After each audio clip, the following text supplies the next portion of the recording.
তো সেই জন্য আর কি আমরা এখানে যখন খোঁজ পেলাম যে আজকে শুরু করেছে বিক্রি, এখানকার ওসি মহোদয়কে জানানোর পর ওসি মহোদয় এখানে আসার পর হাতে নাতে ধরছে যেরকম তেল যেটা বাজারে 120 টাকা লিটার যেটা বিক্রি হওয়ার কথা পেট্রোল বা 116 টাকা লিটার, সেটা এখানে বিক্রি হচ্ছে আপনার 250 টাকা লিটার বা 220 টাকা লিটার মানুষের কাছে বিক্রি করছে। এটা জানার পর ওনারা এখানে তাদেরকে করছে, তেল জব্দ করছে। পরে আমরা ডিসি অফিস থেকে আসছি, এক্সিকিউটিভ ম্যাজিস্ট্রেট আমি সাইফুল ইসলাম। আসার পর আর কি আমি যে তেলটা ওনাকে পেট্রোলিয়াম আইন 2016 অনুযায়ী সর্বোচ্চ শাস্তি যেটা যে 10,000 টাকা জরিমানা করা আছে সেটা করেছি। এর বেশি জরিমানা করা সম্ভব ছিল না আর কি, আইনেই ওইটা আছে। আর এখানে যে 4টা ব্যারেল আমরা তেল জব্দ করছি সেই তেলটা আমরা আর কি এখন ন্যায্য মূল্যে জনগণের মাঝে বিক্রি করছি। বিক্রি করে যেই টাকাটা হবে সেই টাকাটা সরকারি চালানে আমরা জমা দেবো সরকারি।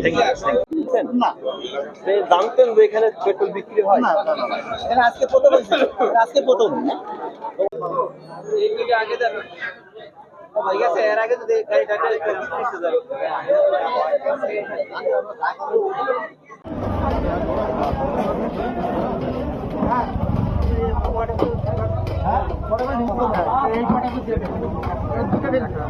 আগে দিয়ে দেখেন